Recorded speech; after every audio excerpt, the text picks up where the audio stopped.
China's President Xi Jinping has promised Africa more than $50 billion in fresh funding. That's as he opened a major China-Africa summit in Beijing on Thursday.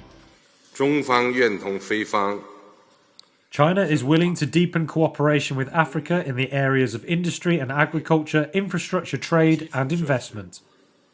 贸易投资等领域合作 Xi said 210 billion yuan of the financing, a little under $30 billion, would be dispersed through credit lines, and 70 billion yuan in fresh investment by Chinese companies.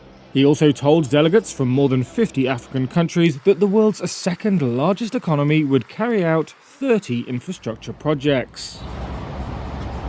The Forum on China-Africa Cooperation Summit chalks out a 3-year program for China and every African state bar Eswatini, which retains ties to Taiwan.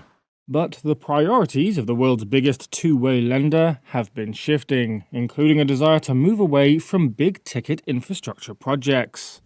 Instead, Beijing wants to sell developing countries the advanced and green technologies in which Chinese firms have invested heavily.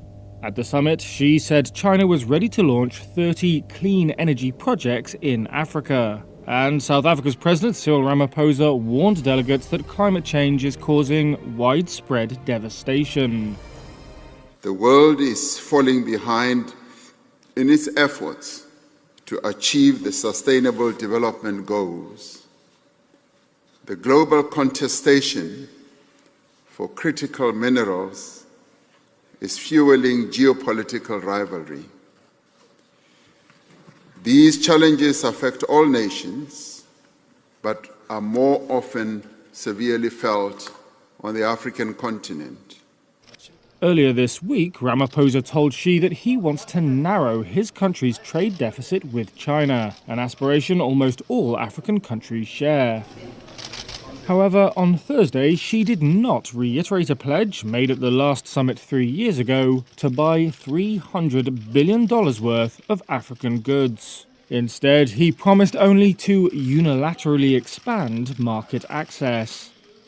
Analysts say Beijing's strict market access rules are blocking African food exporters from selling in to the giant consumer market.